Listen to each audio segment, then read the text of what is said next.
The crystal chandeliers threw dancing patterns across the marble floor as I balanced another tray of champagne flutes.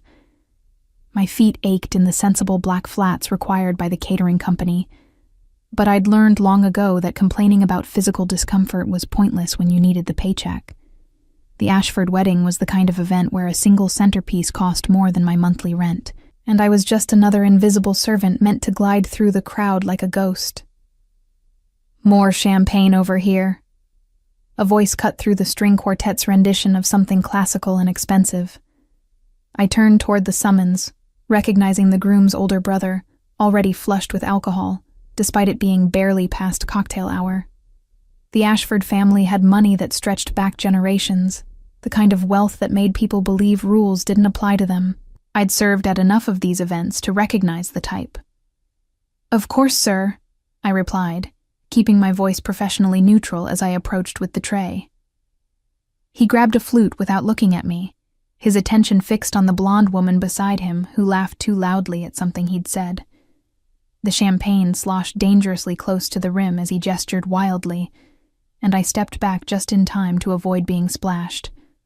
The ballroom was a study in ostentatious wealth. Ice sculptures shaped like swans flanked the entrance. White roses imported from Ecuador cascaded down every column. The bride's dress probably cost more than I'd earn in 5 years of working events like this. I moved through the crowd with practiced efficiency, offering champagne and collecting empty glasses, making myself as inconspicuous as possible. That was the trick to surviving these jobs. Be efficient, but invisible. Smile, but don't engage. Remember that you're here to serve, not to exist as a person in their world. "You there!" another voice called out. I suppressed a sigh and turned to find the groom himself, Tyler Ashford, weaving slightly on his feet. His bow tie hung loosened around his neck, and his eyes had the glazed look of someone who'd started celebrating too early. The bride was nowhere in sight, probably being photographed for the millionth time. "Yes, sir?" I kept the tray balanced carefully as I approached. "Get me another bottle of that imported stuff. Not the garbage you're serving." He gestured dismissively at my tray of perfectly good champagne. "I'll check with the bar about availability," I said, already calculating how to politely deflect. The catering manager had been clear about limiting the groom's alcohol intake after he'd gotten belligerent at the rehearsal dinner. "I didn't ask you to check." His voice rose slightly. "I told you to get it." Several nearby guests turned to look, their conversations faltering. I felt heat creeping up my neck, the familiar sensation of being put on display. This was the moment where I was supposed to apologize and scurry away, reinforcing my place in the hierarchy. "Sir, perhaps after dinner." His hand shot out, gripping my wrist hard enough to make me gasp. The tray tilted dangerously, champagne threatening to spill. "Listen to me, you insolent little..." The words that followed were crude and demeaning, designed to remind me exactly what he thought of someone like me. His fingers dug into my wrist as he continued his tirade, alcohol making him bold and cruel. The nearby guests looked away, embarrassed but unwilling to intervene. After all, why make a scene over how someone treated the help? Something inside me snapped. Maybe it was the long shift on aching feet. Maybe it was the accumulation of 1,000 small humiliations from 1,000 similar events. Maybe it was just that I was tired of being invisible until someone needed a target for their cruelty. Whatever it was, it made me do something spectacularly stupid. I tilted the tray deliberately, letting every glass of champagne cascade directly onto Tyler Ashford's head. The liquid soaked through his perfectly styled hair, dripped down his designer tuxedo, and puddled at his expensive shoes. The ballroom went absolutely silent. Even the string quartet stuttered to a halt. "There," I said, my voice carrying in the sudden quiet. I kept my tone pleasant, almost cheerful. "Now you're refreshed, sir. You seemed a bit overheated." Tyler's face went from red to purple. His mouth opened and closed like a fish. His fingers finally released my wrist as he stood there, dripping and furious. You, he sputtered, champagne dripping from his eyebrows. "You're fired. I'll make sure you never work in this city again. A sound interrupted his escalating threats. Low, rich, and completely unexpected in the tense atmosphere. Laughter. Not polite amusement. Deep, genuine laughter that seemed to roll through the ballroom like thunder. Every head turned toward the sound. I followed their gaze to find a man I hadn't noticed before, standing near the back of the room. He was tall, perhaps mid-30s, with dark hair styled with casual precision. His suit probably cost more than my car, but he wore it with an ease that suggested he was equally comfortable in anything. When he smiled, it didn't reach his steel-gray eyes. Those eyes fixed on me with an intensity that made my breath catch. He walked forward through the crowd, which parted for him like the Red Sea. There was something about the way he moved, a predatory grace that suggested danger wrapped in expensive tailoring. Every person he passed seemed to lean slightly away, their expressions a mixture of respect and fear. "That," he said, his voice carrying easily despite not being raised, "was magnificent." Tyler whirled to face him, water still dripping from his hair. "Soren! Thank God! This insane woman just... I saw what she did." The man, Soren, continued walking until he stood between Tyler and me.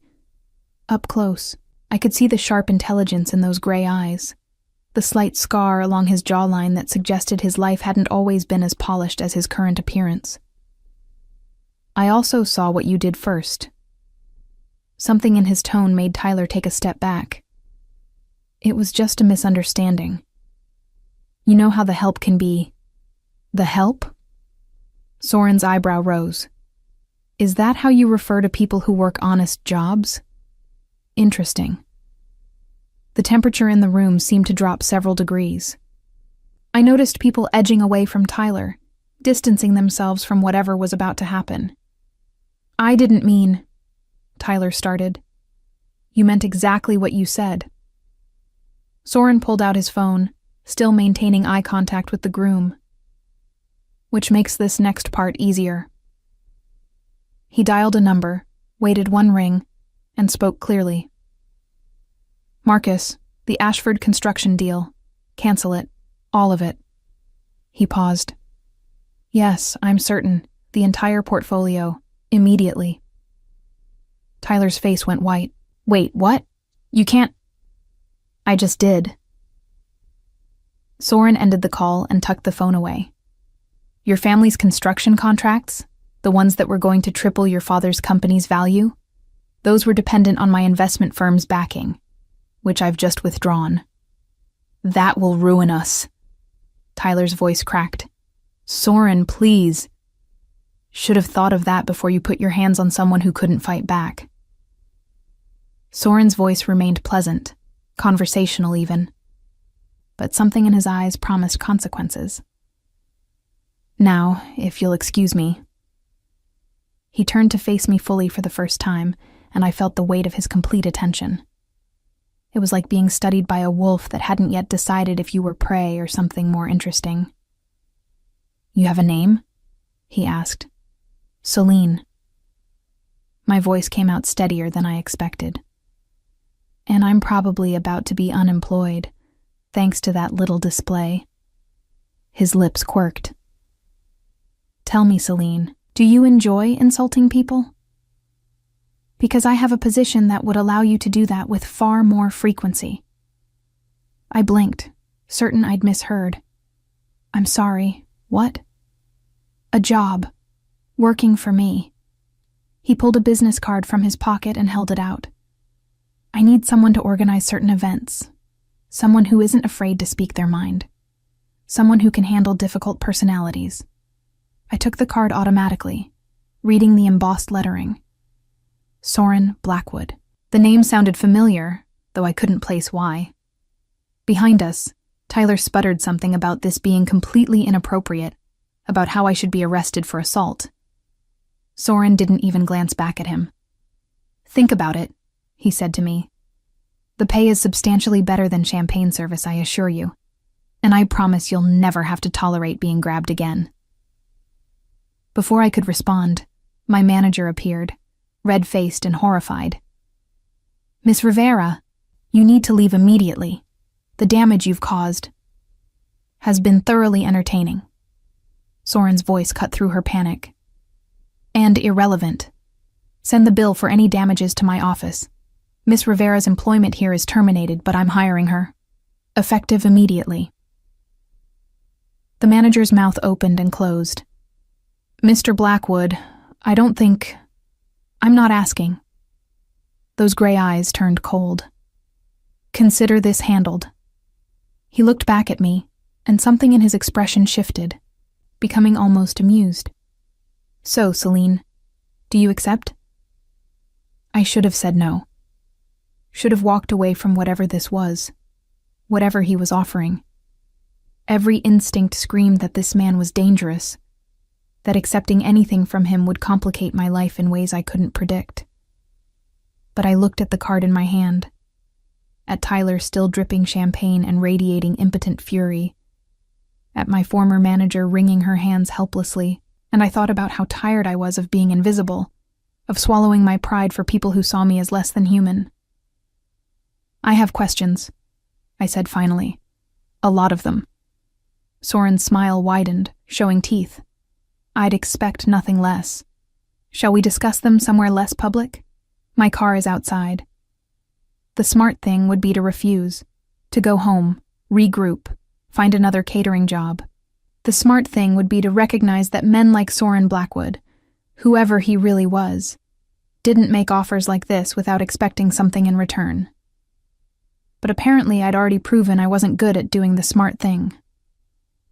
"Fine," I said. "But if this is some kind of elaborate prank, I'm dumping more than champagne on your head." His laugh was low and genuine. "I wouldn't expect anything less. Come." As he turned and walked toward the exit, I followed, acutely aware of every eye in the ballroom watching us.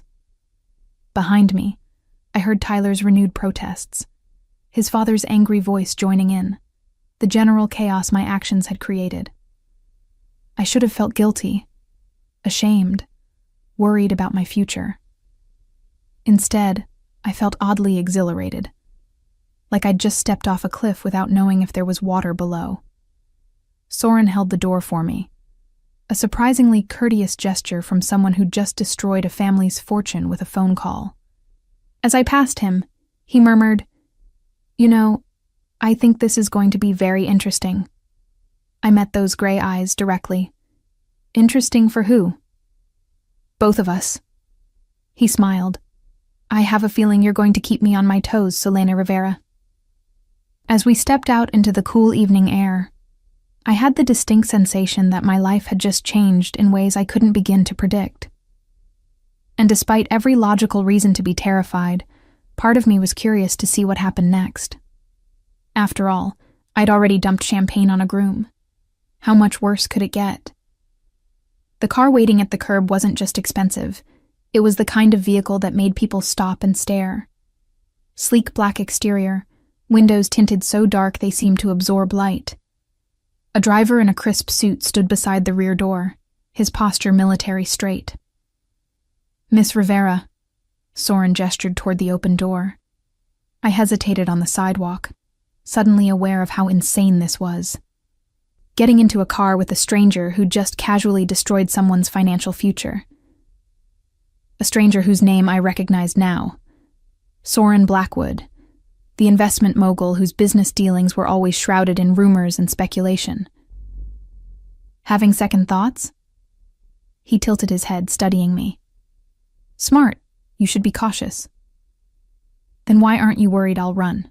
I challenged. "Because you're curious." He leaned against the car, completely relaxed. "And because you need a job, but mostly because you want to know what I actually want from you." Damn him for being right. I slid into the car, the leather seats cool against my legs. Soren followed, and the door closed behind us with a quiet, expensive click. The interior smelled like leather and something else. Cedar, maybe, from whatever cologne he wore. "Where are we going?"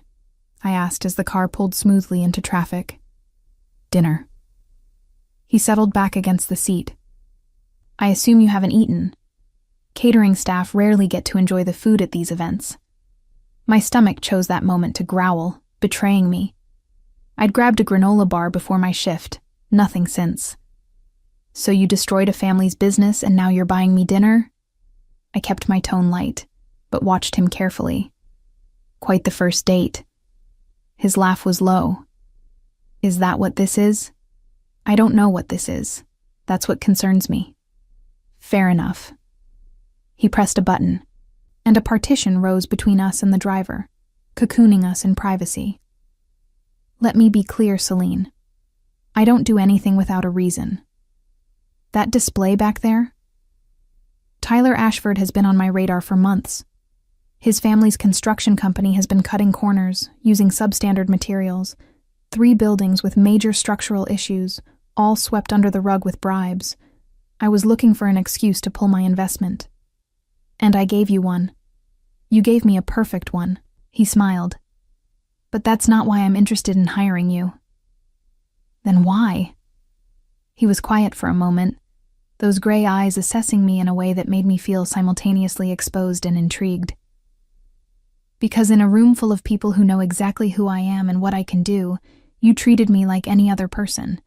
You weren't impressed by my intervention. You were skeptical. That's rare.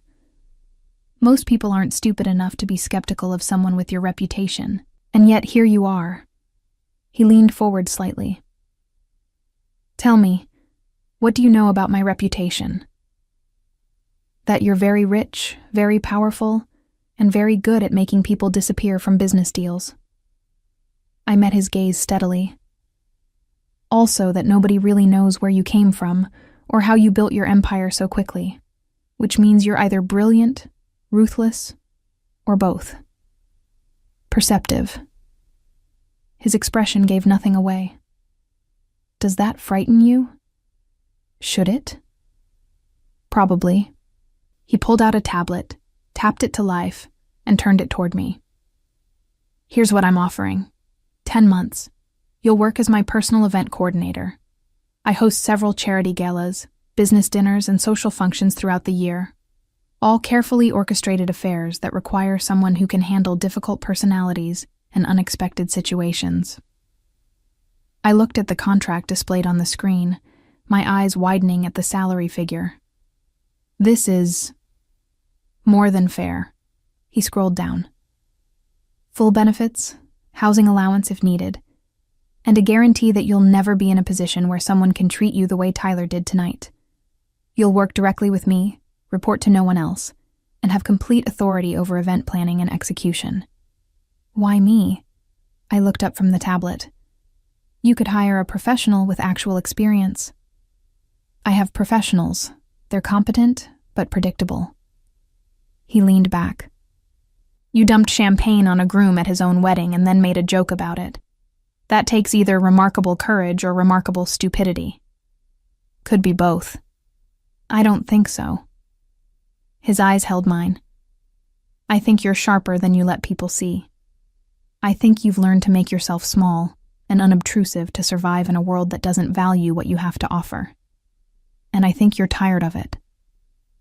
The accuracy of his assessment sent a chill through me. How could he possibly know that from one interaction? "This feels like more than event planning," I said carefully. "It is." He didn't try to hide it. "I need someone who can read people, anticipate problems, and handle situations with discretion. Someone who isn't easily intimidated. The events I host aren't just social gatherings. They're opportunities to observe, to negotiate, to understand the people I do business with." "So, I'd be what exactly? Your spy?" "My eyes and ears in situations where I need to focus on other things." He took the tablet back. "Nothing illegal. Nothing dangerous. Just observation and honest reporting." The car slowed, pulling up to a restaurant I recognized from magazines. The kind of place where reservations were impossible unless you knew the right people. Of course, Soren knew the right people. "Think about it over dinner," he said as the driver opened the door. "No pressure. If you decline, I'll have my driver take you home with a generous severance for your trouble tonight." I should have taken the severance. Should have walked away from this bizarre offer from this dangerous man. Instead, I got out of the car. The restaurant interior was all exposed brick and Edison bulbs, somehow managing to feel both industrial and intimate. We were led to a private table in the back, away from other diners. Soren ordered wine without looking at the menu, then turned his attention fully to me. "Tell me about yourself," he said. "Shouldn't you already know? If you're this thorough about business deals, I assume you've already researched me." His smile was approving. "I know the basics. 24 years old, associate degree in hospitality management, been working catering jobs for 3 years. Grew up in the Midwest, moved here after college, no family in the area. Clean record, good credit despite modest income. But those are just facts. I want to know who you are." "Why does it matter for event planning?" "Because I'm considering trusting you with access to sensitive information. I need to understand how you think." The wine arrived, and I took a sip, buying time. It was smooth and rich, probably costing more per bottle than I made in a week. "I'm practical," I said finally. "I don't have the luxury of being otherwise. I work hard, I keep my head down, and I try to build something stable. Tonight was an aberration." "Was it?" He leaned forward. "Or was it you finally reaching your breaking point? Does everyone you meet get psychoanalyzed?" "Only the interesting ones." He smiled. "You haven't asked me the most important question yet. Which is, what happens if you accept this job and then decide you want to leave?" I set down my wine glass. "Okay, what happens?" "You leave." He said it simply. "This is a 10-month contract, but either of us can terminate it with 2 weeks' notice. I don't believe in forcing people to work for me. It creates resentment, and resentful employees are unreliable. That seems too simple. It is simple. What's complicated is whether you trust that I'm telling the truth." He studied me. "You're wondering if this is some elaborate manipulation. If I'm the kind of man who makes promises he doesn't keep. Are you?" "I keep my promises." His voice hardened slightly. "Always. What I don't tolerate is betrayal. Work for me, honestly, and you'll be treated fairly. Try to deceive me, and you'll regret it." There was the threat I'd been waiting for, delivered calmly but unmistakably real. "At least you're honest about it," I said. "I find honesty saves time."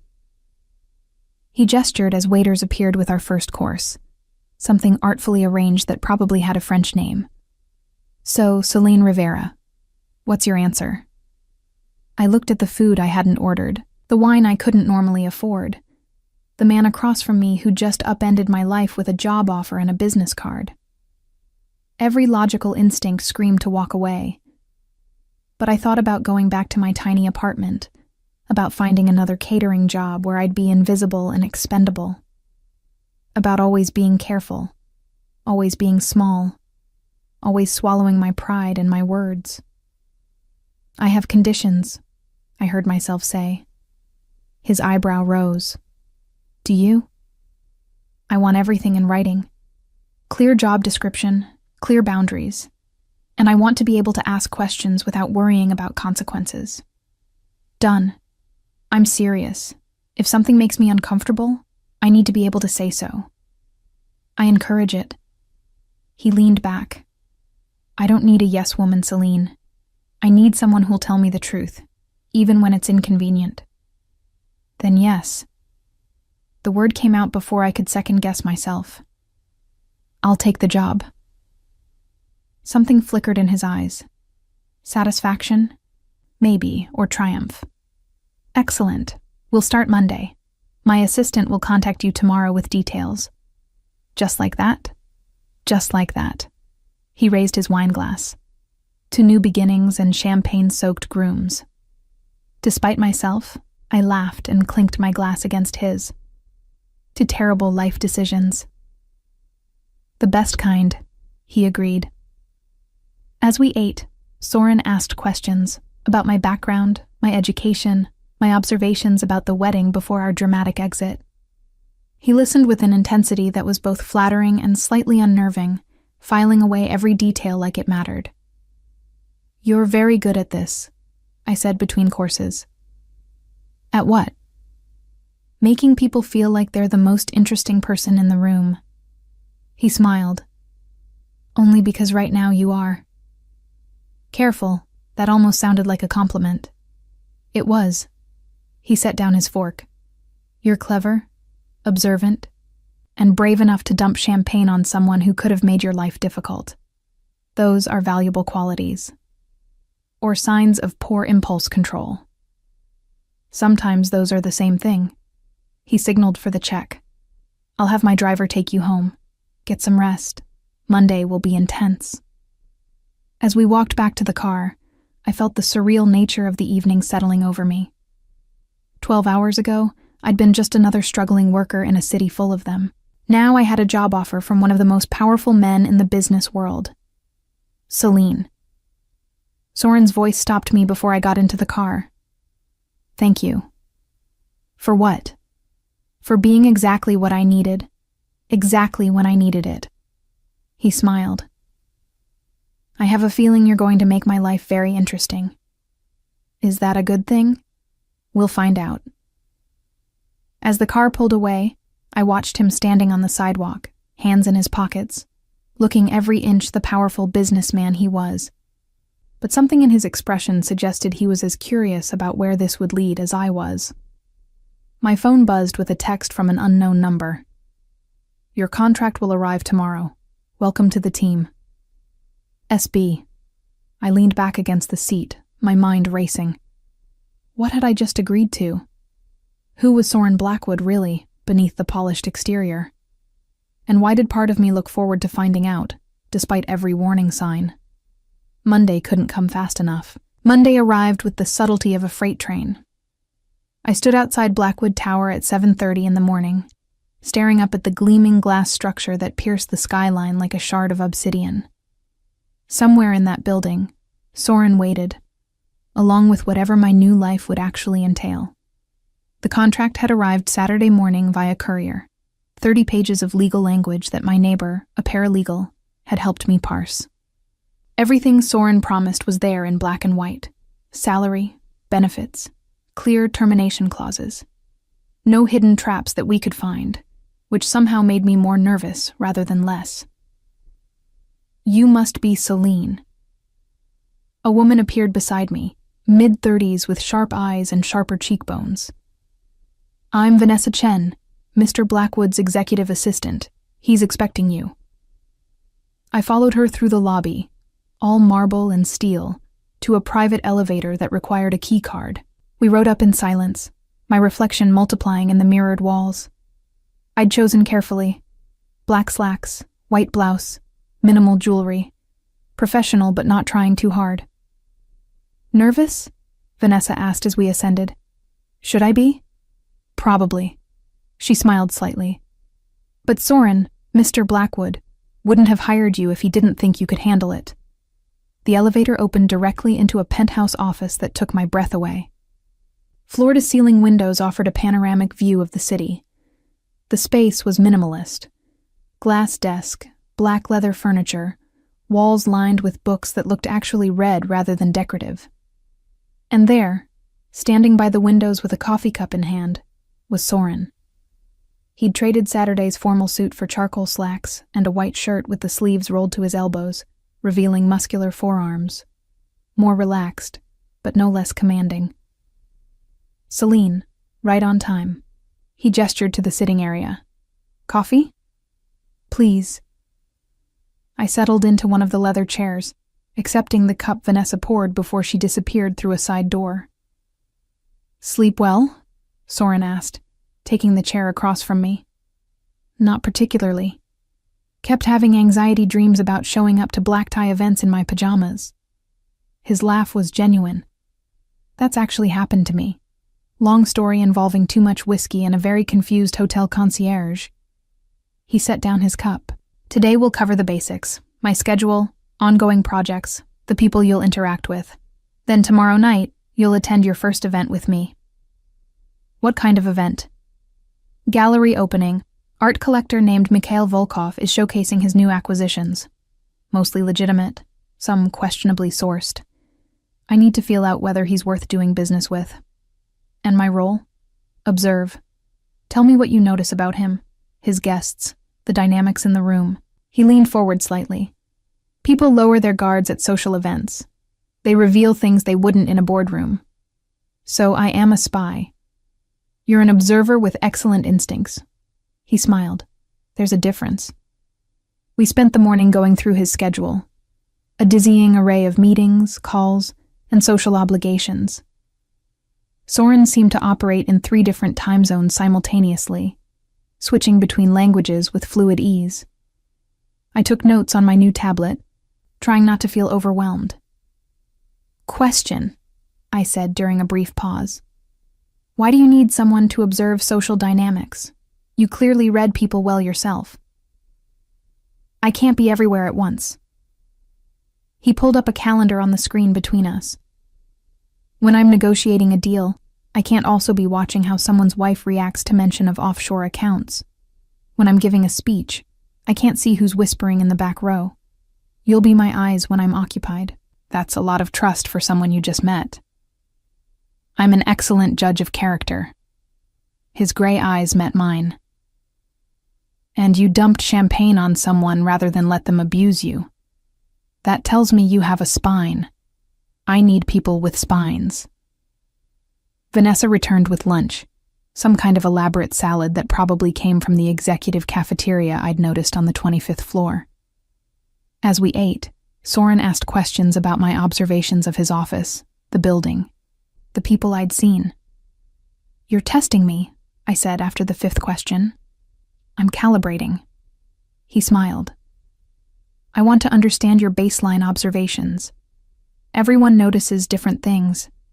You keep mentioning people's hands, their gestures, what they're holding, how they move. That's useful. I used to work retail, I explained. You learn to watch hands. Tells you if someone's nervous, lying, about to steal something. See? Exactly the kind of background that makes you valuable. He stood, gesturing for me to follow. Come on, I want to show you something. We took the elevator down to the 28th floor, where he led me through a maze of corridors to a large room filled with monitors. Security footage from dozens of locations flickered across the screens. His building, several restaurants, a hotel lobby, what looked like a warehouse district. This is where we coordinate security for our properties and business interests, Soren explained. I'm not asking you to become a security analyst, but I want you to understand the level of awareness I maintain about my operations. I studied the screens, feeling slightly unsettled. You watch everything. Not everything. Just enough to protect what's mine. He glanced at me. Does that bother you? I'm deciding. I crossed my arms. Is this supposed to impress me or intimidate me?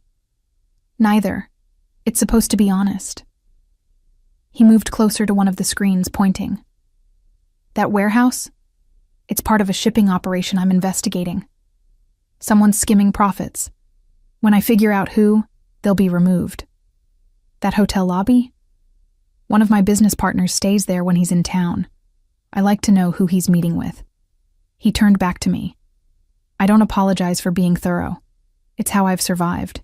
Survived what? Something flickered in his expression. Old pain, carefully controlled. Growing up with nothing in a world that values everything by its price tag. Building something from nothing means protecting it ruthlessly. Otherwise, someone will take it from you. There was real emotion beneath those words, quickly masked, but undeniable. I'd glimpsed something true, something vulnerable, before he locked it away again. I understand that, I said quietly. Not the building an empire part, but the protecting what little you have part. He studied me for a long moment. Yes, I suppose you would. We returned to his office, where Vanessa had laid out several clothing options on the conference table. Elegant dresses in various styles, all in my size. For tomorrow night, Soren explained, choose whichever you prefer. There's a stylist downstairs if you need alterations. I ran my hand over a deep green silk dress, the fabric cool and impossibly smooth. This is too much. It's necessary. You represent my organization now. Appearance matters at these events. I'm not comfortable with you buying me clothes.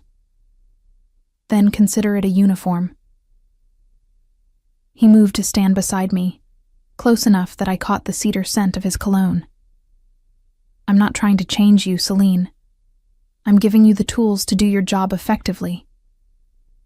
By making me look like I belong in your world, and by ensuring that no one dismisses you the way Tyler did. His voice hardened slightly. You're smart, observant, and valuable. I want people to see that before they even talk to you. I looked at him, at the intensity in those gray eyes, and felt something shift between us. This wasn't just about event planning or business observations. This was about something deeper. Respect, maybe, or recognition. He saw me as more than just hired help, and part of me responded to that in ways I wasn't ready to examine. The green one, I said, stepping back to create distance. I'll take the green one. Excellent choice. He smiled. It matches your eyes. You noticed my eye color? I notice everything about people I'm interested in. He said it casually, but something in his tone made my pulse quicken. Part of how I stay ahead.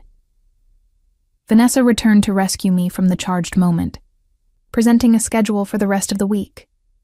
3 events, 2 business dinners, 1 charity luncheon. I'd be attending all of them. One more thing, Soren said as I prepared to leave for the day. You'll need security. I'm sorry, what? Nothing invasive, but people will know you work for me now. That makes you a person of interest to various parties. I assign protection to all my key personnel. I'm event planning, not running covert operations. You're working closely with me, which means you'll have access to sensitive information. His expression was serious. This isn't negotiable, Celine. It's for your safety. Fine.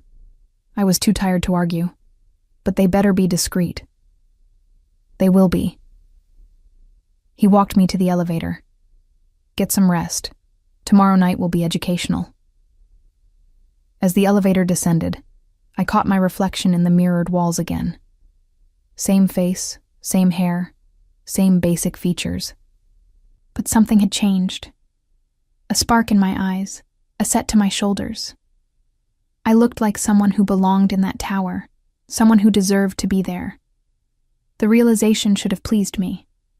Instead, it made me nervous. My phone buzzed with a text from Soren. You did well today. Don't overthink tomorrow. Just be yourself. That's what I hired you for. I stared at the message, then typed back. The version that dumps champagne on people, or the version that knows when to keep quiet? His response came immediately, preferably a strategic combination of both. Despite everything, I smiled. Whatever I'd gotten myself into, at least it wouldn't be boring. The elevator doors opened to the lobby, where a nondescript man in a dark suit gave me a subtle nod before turning away. My new security, I assumed. Discreet but present. As I stepped out into the evening air, I realized that my life had irrevocably changed. No going back to anonymity, to being invisible. Soren Blackwood had pulled me into his orbit, and I was either going to burn up or learn to navigate the heat. Tomorrow night would tell me which. The gallery opening was exactly as pretentious as I'd expected. Modern art that looked like someone had thrown paint at canvas and called it profound. Waiters circulating with champagne and tiny, unidentifiable appetizers. people in expensive clothing speaking in hushed, reverent tones about texture and emotional resonance. I stood near the entrance in my green silk dress, watching Soren work the room with practiced ease. He moved from group to group, shaking hands, laughing at appropriate moments, exuding the kind of effortless charm that made people lean in when he spoke. "You're staring." The voice beside me made me jump. I turned to find a woman around my age, brunette with sharp features and sharper eyes. She wore a crimson dress that probably cost more than my previous annual salary and held her champagne glass like a weapon. "I'm observing," I corrected. "It's my job." "Ah, you must be the new one." She smiled, but it didn't reach her eyes. "Soren's latest acquisition. I'm Natasha Volkov. My father owns this gallery. Celine Rivera, though I'm an employee, not an acquisition. If you say so." She sipped her champagne. Word travels fast in our circles. Everyone's buzzing about the girl who humiliated Tyler Ashford and got hired for it. Quite the power move. I dumped champagne on him for grabbing me, not to impress anyone. Even better. Her smile warmed fractionally. "He's an entitled pig. Someone needed to knock him down. Just be careful. He has powerful friends." "So do I, apparently." "Yes, you do." She gestured subtly toward Soren. "But working for Soren Blackwood isn't like working for other people. He's brilliant, generous to those he values, and absolutely ruthless to those who cross him. I've known him for years, and I still can't entirely read him." "Why are you telling me this?" "Professional courtesy." She drained her champagne. "Also because I like you. You have spine. Rare quality around here." Before I could respond, Soren appeared at my elbow, his hand settling lightly on my lower back, a gesture of possession that sent an unwelcome flutter through my stomach. "Natasha," he nodded at her, "I trust your father is enjoying his evening?" "Immensely, especially since you've already purchased 3 pieces."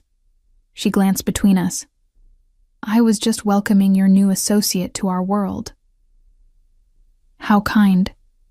His tone was neutral, but I felt tension in the hand against my back. "If you'll excuse us, I need to introduce Celine to a few people." He guided me away, his touch remaining even after we'd left Natasha behind. "She warned me about you," I said quietly. "Did she?" He didn't seem surprised. "And what did she say?" "That you're ruthless." "I am." He stopped near a sculpture that looked vaguely phallic. "Does that frighten you?" "Should it?" "That seems to be your favorite question." He turned to face me fully, and I was struck again by the intensity in those gray eyes. "Here's the truth, Celine. I'm ruthless in business because mercy gets interpreted as weakness, but I'm never cruel without cause. Remember that distinction. What's the cause in Tyler Ashford's case?" His company built the apartment complex where my cousin lived. Shoddy construction, corners cut everywhere. When the pipes burst last winter, the water damage destroyed everything she owned. She filed complaints that were ignored because the Ashfords paid people to look the other way. His jaw tightened. "So yes, I was ruthless. And I'd do it again." The admission hung between us, and I realized I believed him completely. This was a man who protected his own, with the same intensity he built his empire. "Your observations from tonight?" he asked, shifting topics smoothly. I scanned the room, organizing my thoughts. Mikhail Volkov, the man talking to that blonde woman near the bar, keeps checking his phone every few minutes, nervous about something. His daughter Natasha watches him like she's worried. The art dealer in the corner has been taking photos of specific pieces on his phone, probably for a private client who couldn't attend. And the couple by the window? They're not together, wrong body language, but they want everyone to think they are. Soren's lips curved into a genuine smile. "Excellent. Mikhail's nervous because he's expecting a shipment of questionable artwork tomorrow. The art dealer works for a Saudi prince who's expanding his collection. And the couple are both married to other people, but having an affair they believe is secret. How do you know all that? Research, observation, and strategic eavesdropping. He gestured subtly. See the server refilling drinks near the window? That's Jonas, one of my security team. He's been listening to their conversation for the past 20 minutes. I looked more carefully at the server, recognizing the military-precise movements beneath the casual service role. You have spies everywhere. I have sources of information everywhere. There's a difference. Is there? In my world, knowledge is currency. The more you know, the better positioned you are to negotiate, to protect your interests, to anticipate threats. He guided me toward another group. Come, there's someone I want you to meet. The someone turned out to be a distinguished older gentleman with silver hair and the kind of face that suggested he smiled rarely and meant it even less. Solane Rivera, this is Victor Kozlov.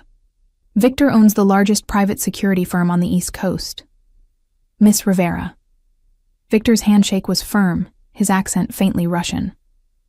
I hear you made quite an impression at the Ashford wedding. News really does travel fast. In our circles, yes. He studied me with the assessing gaze of someone trained to identify threats. Soren speaks highly of you. That's rare. I suspect he speaks highly of very few people. Victor's laugh was sharp.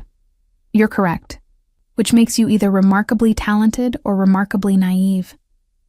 She's talented, Soren interjected, and perceptive enough to navigate our world without losing herself in it. The way he said our world made it clear there were layers of meaning I didn't fully understand yet. These weren't just businessmen. They operated in spheres where conventional rules bent or broke entirely.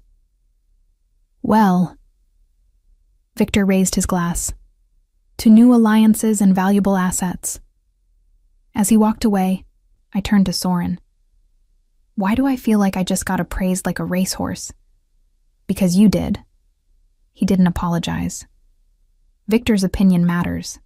If he sees value in you, others will follow suit. It's how reputation works in our circles. Your circles, not mine. You're in them now, whether you intended to be or not. He caught my elbow gently as I started to turn away. I know this is overwhelming, but you're doing exactly what I need you to do. Watching, listening, understanding the dynamics that don't get spoken aloud. And what have you learned tonight? His smile was enigmatic. That Mikhail Volkov is desperate enough to take risks. That Victor approves of you, which means I made the right choice. And that you're more comfortable in this environment than you expected to be. I'm not comfortable. I'm performing. Same thing, at this level. He released my arm but stayed close. Everyone here is performing, Celine. The difference is whether you're good enough at it to achieve your objectives. And what are my objectives? Survival, success, maybe even enjoyment if you let yourself. His gaze held mine. You could be good at this. Better than good. At what? Espionage? Social manipulation? At understanding power and how it flows. At reading the undercurrents that shape decisions. He leaned closer, voice dropping. At being the person everyone underestimates until it's too late. The intensity in his words made my breath catch. This wasn't just about event planning or business observation. This was about something larger, something that would require me to become someone new, or maybe reveal who I'd always been beneath the careful neutrality I'd cultivated. I need air, I said abruptly. He gestured toward the gallery's rooftop terrace. Through those doors. I'll join you in a moment. I escaped to the terrace, breathing in cool evening air that cleared my head. The city sprawled below, lights twinkling like scattered diamonds. Up here, removed from the performance below, I could think clearly. What was I doing? Getting pulled deeper into a world I didn't understand, working for a man who seemed to see me as both asset and something else, something that made my pulse race when he stood too close. Second thoughts? Soren's voice came from behind me. Third or fourth, actually. I turned to face him. You're not just hiring me to plan events. You're grooming me for something. Grooming implies manipulation. He joined me at the railing. I'm offering you opportunities to grow into your potential. There's a difference. Is there? Because from where I'm standing, it feels like you're reshaping me into whatever serves your purposes. I'm showing you what you're capable of. His voice was quiet, but intense. You've spent years making yourself small, invisible, acceptable. I'm giving you permission to be more. Why do you care? He was silent for a long moment, staring out at the city. When he spoke, his voice carried an emotion I hadn't heard before, something almost vulnerable. Because I see myself in you. The hunger to be more than circumstances allow. The intelligence that goes unrecognized because you lack the right pedigree or connections. The potential that gets wasted because the world judges you by external metrics rather than actual capability. He turned to face me.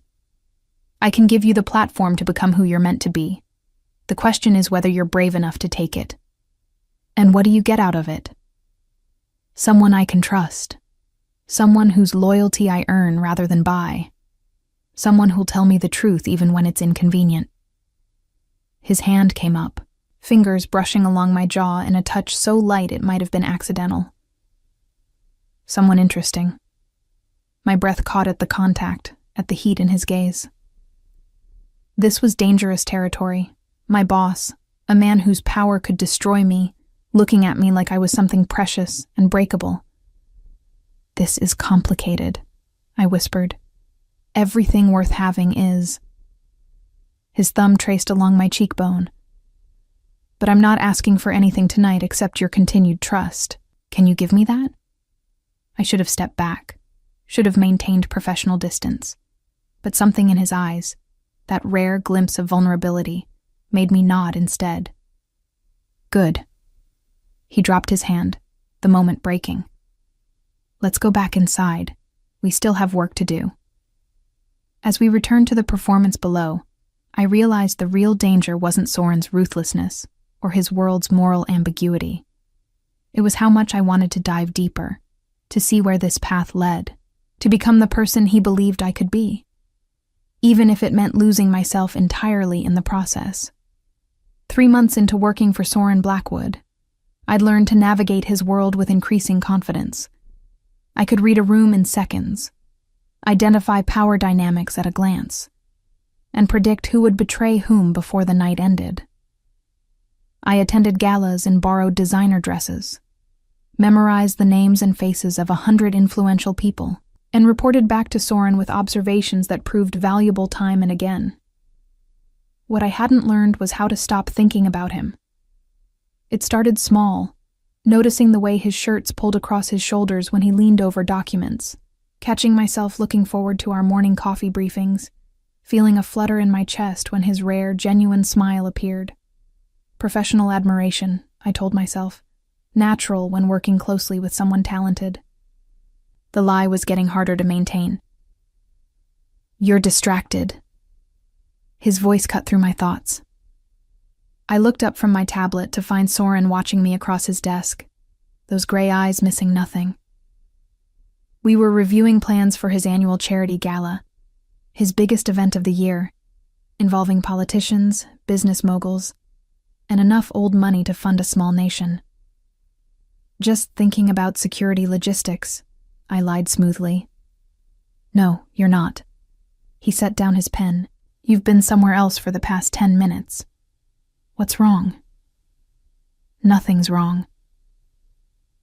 He leaned back, studying me with that intensity that always made me feel exposed.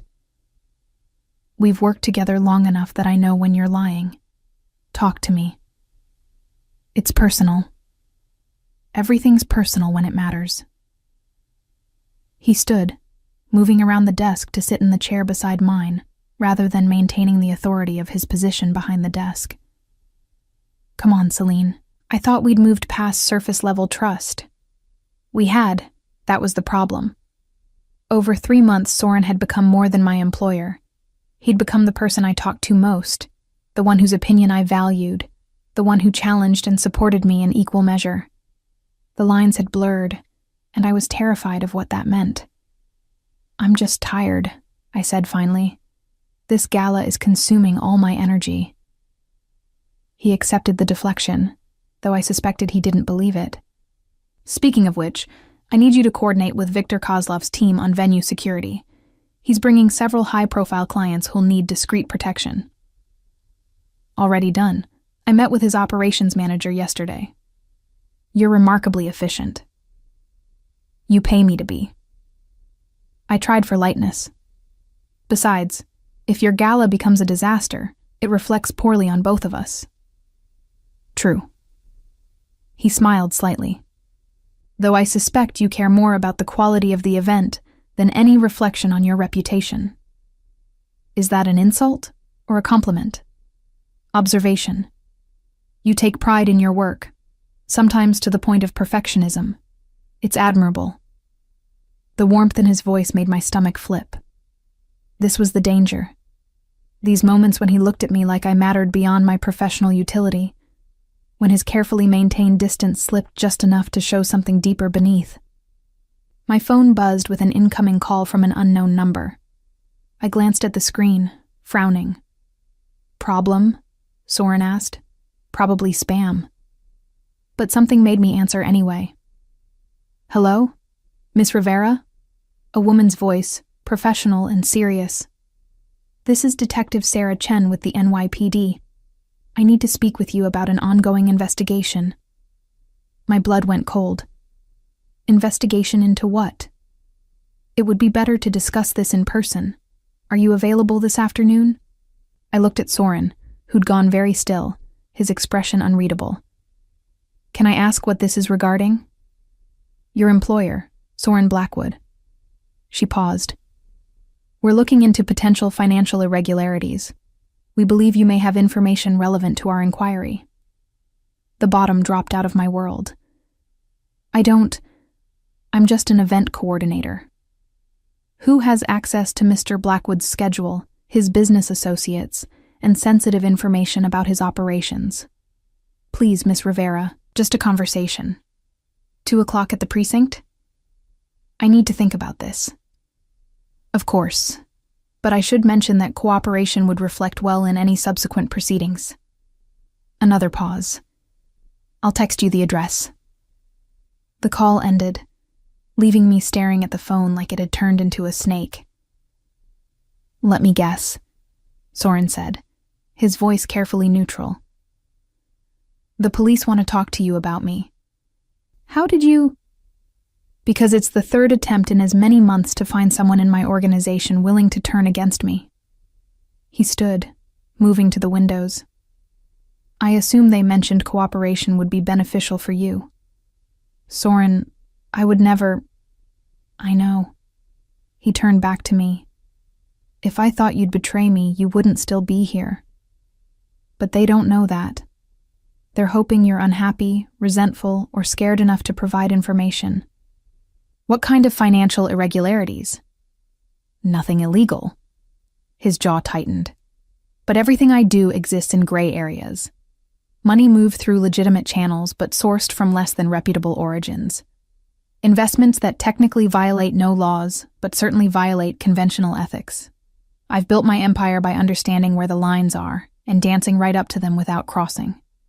"You're saying you're clean. I'm saying I'm careful." He moved closer. "But careful doesn't mean innocent, not in any meaningful sense. I've done things that would horrify you if you knew the full extent. Made deals with people you'd run from. Profited from industries that exist in legal twilight zones. Why are you telling me this?" "Because you deserve to know what you're protecting if you refuse to talk to the police." His voice dropped. "And because if you want to walk away right now, I'll let you. No consequences, no retaliation. You can go to that meeting, tell them whatever you know, and build a life completely separate from me." The offer hung between us, genuine and terrifying. He was giving me an out, A chance to escape before I got pulled deeper into whatever moral quicksand he navigated daily. "What do you want me to do?" I asked. "I want you to make the choice that lets you sleep at night." He moved closer, close enough that I had to tilt my head back to maintain eye contact. "If that means turning me in, so be it. I won't hold it against you." "You're lying." "About what?" "About not holding it against me. Men like you don't forgive betrayal, justified or not." His smile was sad. "You're right. I'd probably never forgive it. But I'd understand it. And I'd make sure you were protected from any fallout, even if it cost me." "Why?" "Because you matter to me." The admission came quietly, but with devastating certainty. More than an employee should. More than is wise. And because I refuse to become the kind of man who destroys people for choosing self-preservation over loyalty. My heart hammered against my ribs. This was a confession that changed everything, that took the unspoken tension between us and made it explicit and impossible to ignore. "I'm not going to talk to them," I said. "Celine, I'm not going because I don't believe you've done anything I need to report. I've seen your operations for 3 months. I've watched how you treat people, how you conduct business. If you were the monster they're looking for, I'd have seen it by now." "You're sure about that?" "No."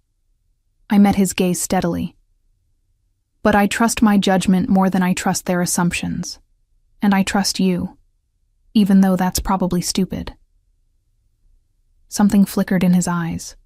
Relief, gratitude, and something hotter that made my breath catch. "It is stupid," he said quietly. "I'm not a good man, Celine. I make decisions that serve my interests. I eliminate threats without hesitation, and I operate in spaces where conventional morality doesn't apply. I know. And yet you're choosing to stay. Apparently, I make bad decisions." I managed a shaky smile. "Must be why we work so well together." He laughed, the sound raw and genuine. Then his hand came up, cupping my face with unexpected tenderness. "You're remarkable. You know that?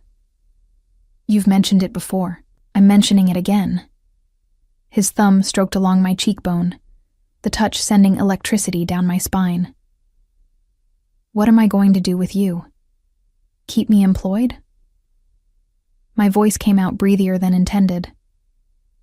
"Pay me well? Not destroy anyone else's financial empire unless they really deserve it?" "All of the above." His gaze dropped to my lips, then back to my eyes. And this is where I should step back, maintain professional distance, and not complicate an already complex situation. "Should," I echoed. "But will you?" "That depends." His other hand settled at my waist, warm through the silk of my blouse. "Do you want me to?" Every logical part of my brain screamed yes. This was my boss, a man who operated outside conventional rules, someone whose world I'd barely begun to understand. Getting involved personally would be catastrophic professionally. But I was tired of logic, tired of careful, tired of denying the pull that had been building between us since the night he'd destroyed Tyler Ashford's life for grabbing my wrist. "No," I whispered. "I don't want you to step back." His smile was slow, dangerous, victorious. "Good." When he kissed me, it was nothing like I'd imagined. Not gentle or tentative, but consuming, claiming, absolute. His hand tightened on my waist, pulling me closer until there was no space between us.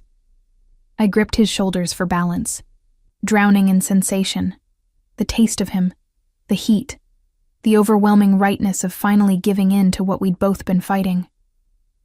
When we finally broke apart, both breathing hard, he rested his forehead against mine. "This changes everything," he murmured. "I know. There's no going back to professional distance. I know that too." "And you're okay with that?" I looked into those gray eyes that had haunted my thoughts for months. At the face of a man who was dangerous and ruthless, and somehow completely mine in this moment. I'm terrified, I admitted. But yes, I'm okay with it. He kissed me again, softer this time, but no less intense. When his phone rang, we both ignored it. When Vanessa knocked on the door, he called out that we weren't to be disturbed. For once, the Empire could wait. I should tell you something, he said eventually, still holding me close. About my past. About how I built all this. Later. I silenced him with another kiss. Right now, I don't want to think about empires or investigations or moral gray areas. Right now, I just want this. What about the detective? I'll call her back. Tell her I have nothing to say. I smiled against his lips. After all, I'm just an event coordinator. What would I know about financial irregularities? His laugh vibrated through both of us. You're a terrible liar when it matters. Then it's good I'm not lying. I pulled back enough to look at him seriously. I meant what I said. I trust you. Possibly more than I should, but there it is. I won't make you regret it. You better not. I dumped champagne on the last man who disappointed me. Noted. He traced his fingers through my hair. Though I have to say, the mental image of you dumping anything on me is oddly appealing. You're deranged. Probably. He kissed my forehead. But you knew that when you took the job. As we stood there wrapped in each other, the city sprawling beneath us through floor-to-ceiling windows, I realized I'd crossed a line I could never uncross. I'd chosen Soren over safety, passion over prudence, the complicated reality of him over any simplified escape. It was possibly the most reckless decision I'd ever made, and I wouldn't take it back for anything. The charity gala was 8 hours away, and I was running on coffee and nervous energy. The venue, a historic mansion on the Hudson, gleamed with preparation. Ice sculptures positioned perfectly, floral arrangements that cost more than cars, a string quartet warming up in the ballroom, everything according to the meticulous plan I'd spent 3 months perfecting. Miss Rivera? One of the catering staff approached hesitantly. We have a situation with the kitchen timeline. I followed her to address the crisis. A malfunctioning oven that threatened to derail the entire dinner service. 20 minutes of problem-solving later, with backup ovens secured from a neighboring facility, I returned to the main ballroom to find Soren waiting. Catastrophe averted? He asked, a slight smile playing at his lips. For now. I checked my tablet, though I suspect 3 more will crop up before guests arrive. That's why I hired you. Crisis management is your superpower. He moved closer, voice dropping. Along with several others I've discovered recently. Heat crept up my neck at the implication. The past 3 months since that first kiss had been a careful dance of professional competence and private passion. At work, we maintained appropriate distance. Away from the office, we explored the connection that had been building since that first explosive night. Behave, I murmured. We're on the clock. I'm always on the clock. But he stepped back, becoming all business again. Victor just arrived. He wants to brief you on the security protocols before guests start arriving. I found Victor in the mansion's study, reviewing camera feeds with his team. The distinguished older man looked up as I entered, approval in his expression. Miss Rivera, your attention to detail has made our job significantly easier. Not often I work an event this well planned. High praise from you, I replied. Earned praise. He gestured to the monitors. We've identified 3 individuals of concern who RSVP'd, one with known ties to the Kozlov organization, my competitors in Eastern Europe, one who attempted to hack Soren's financial systems last year, and one whose presence seems designed purely to provoke. Let me guess. Tyler Ashford's father? Victor's eyebrow rose. Very good. Yes, Richard Ashford accepted the invitation at the last moment. Given your history with his son, We thought you should know." A flicker of apprehension ran through me. The Ashford family had been oddly quiet since that wedding disaster. Too quiet, perhaps. "What's his play?" I asked. "Unknown, but Soren wants you protected tonight. One of my team will shadow you throughout the event." "That seems excessive." "It's necessary." Victor's tone left no room for argument. "You matter to Soren, which means you matter to me. Don't make this difficult." I accepted the inevitable. Another way my life had changed. I was no longer just Selene Rivera, anonymous worker. I was Soren Blackwood's partner, both professionally and privately. That came with protection, scrutiny, and complications I was still learning to navigate. 2 hours later, guests began arriving. I moved through the crowd in a midnight blue gown that Soren had selected. Elegant, understated, perfectly appropriate, playing my role as event coordinator and his partner with equal competence. Celine, Natasha Volkov, appeared at my elbow, resplendent in silver. "You've outdone yourself. This is spectacular." "Thank you," though I had a generous budget and excellent vendors. "False modesty doesn't suit you." She smiled. "Own your accomplishments. God knows the men in this room don't hesitate." As if summoned by her words, Soren materialized beside us, devastating in his tuxedo. He greeted Natasha warmly before his hand found the small of my back. A gesture of possession and affection that didn't go unnoticed. "Everything under control?" he murmured near my ear. "So far, though your surprise guest has arrived." His expression didn't change, but I felt tension coil through him. "Ashford just walked in. Victor's team is tracking him." "Good." He squeezed my waist gently. "Stay close tonight, please." The please was what got me. Soren rarely asked for anything outright, usually commanding with the absolute certainty that he'd be obeyed. This vulnerability, this admission that he worried, made my chest tight. "I will," I promised. The evening progressed with clockwork precision. Dinner was served flawlessly. Speeches were made.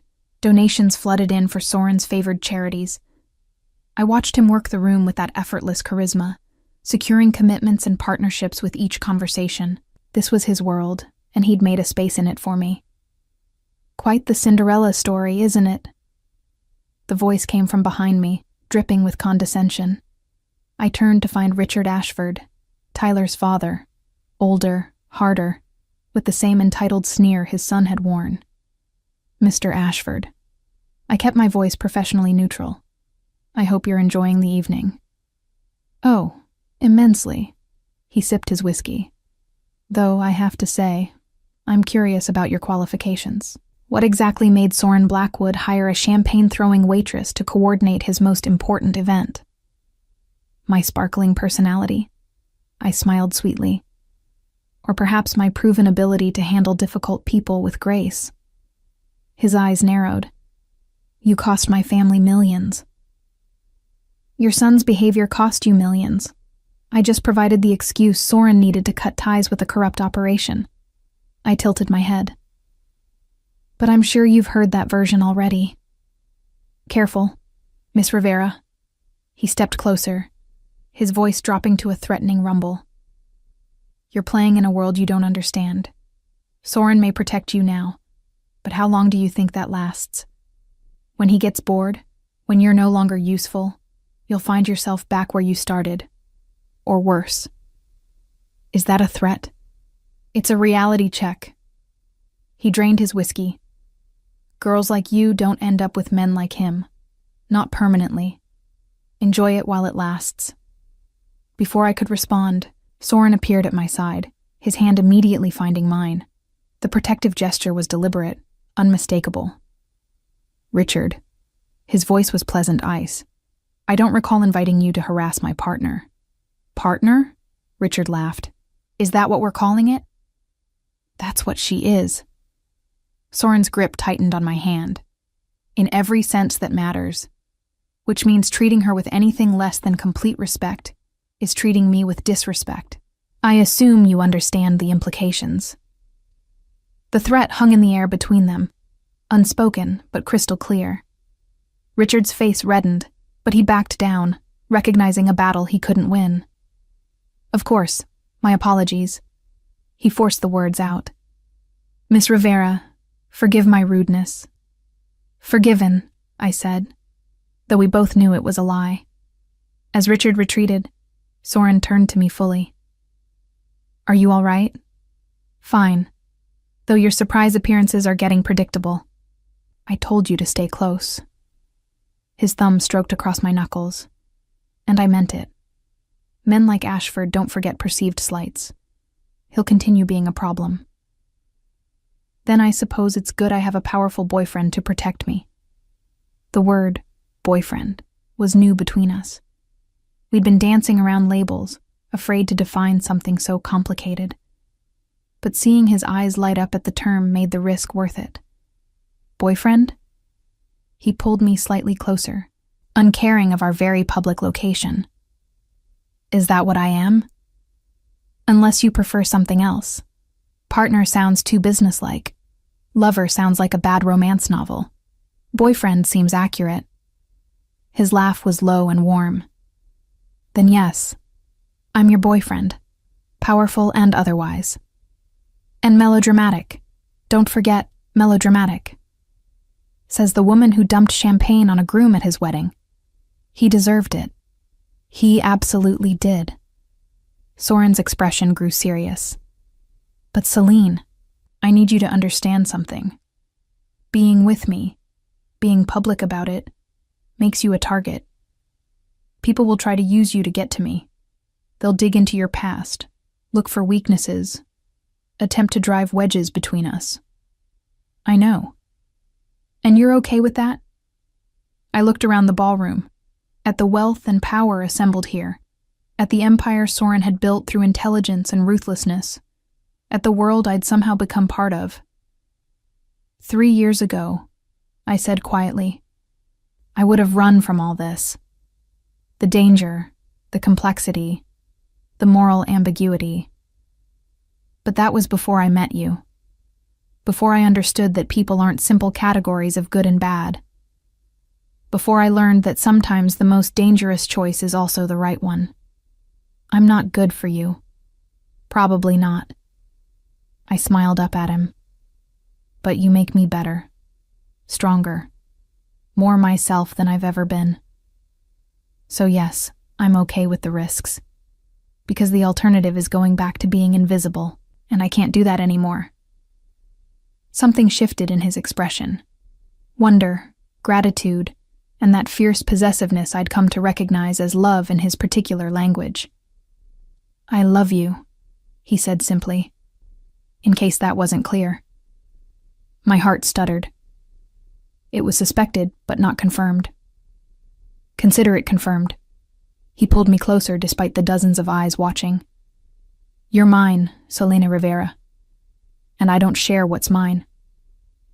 Good thing I'm possessive too. I looped my arms around his neck. Because you're mine as well.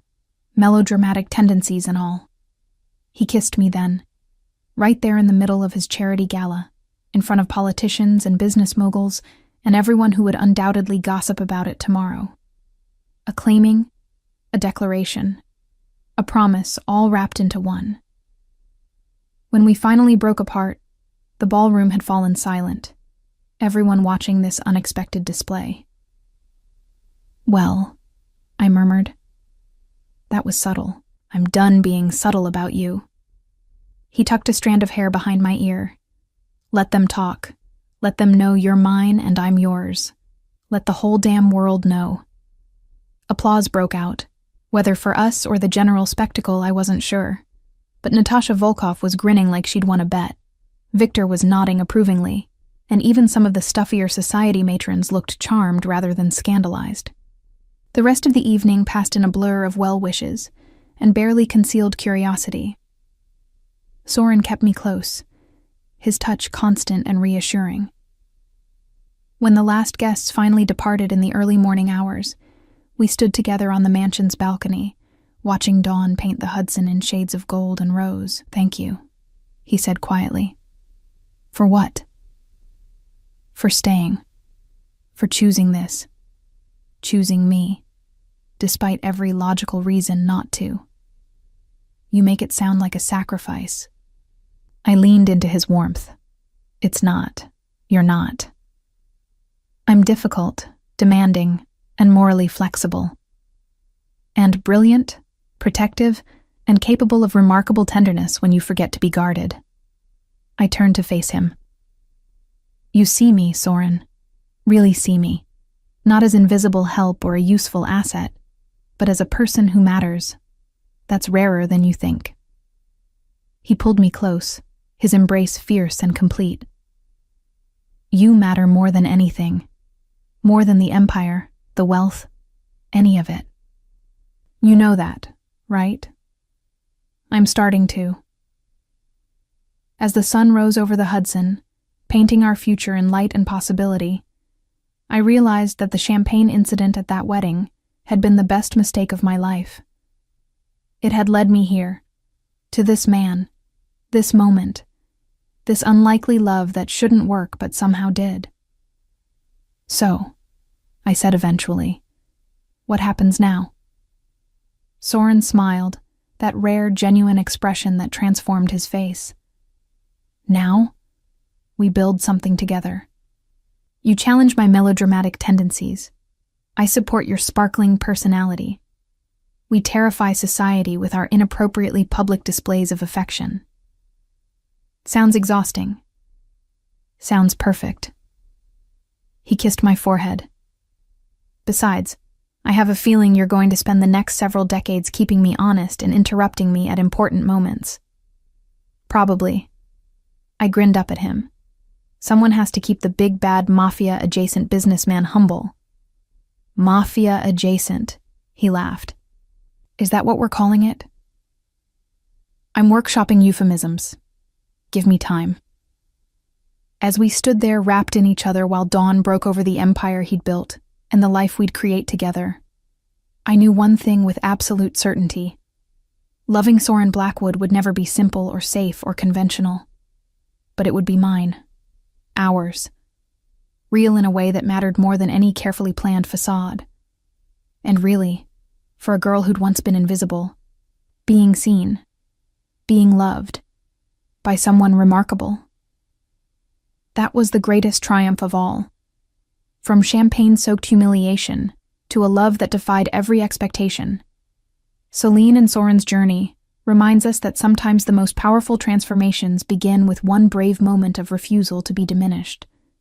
Their story proves that finding your voice and standing your ground can lead to extraordinary places, even when the path seems impossible.